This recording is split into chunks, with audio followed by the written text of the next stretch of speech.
বন্ধুরা, আমি অ্যাডভোকেট ফিরোজ হোসাইন আরও একটা আইনের ছোট্ট আলোচনা নিয়ে আপনাদের সামনে হাজির হয়েছি। আর সেটা হলো, এক ব্যক্তি মৃত্যুবরণ করেছে। এটা আমি কিন্তু উদাহরণস্বরূপ বলছি। মৃত্যুর পরে তার ত্যায্যবিদ্ধ সম্পত্তিতে তার উত্তরাধিকারী আছে মেয়ে এবং এক স্ত্রী।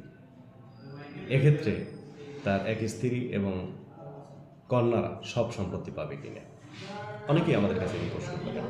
হ্যাঁ, আমরা আগের আলোচনায় অনেক শুনেছি যে স্ত্রী সবসময় ৮-এর ১ অংশ পায় বা ২ আনা পায়। ২ আনা বলতে টোটাল সম্পত্তির ১৬ ভাগ করে ১৬ ভাগের ২ ভাগ, বা ৮-এর ৮ ভাগ করে ৮-এর ১ অংশ, এটা স্ত্রী পায়।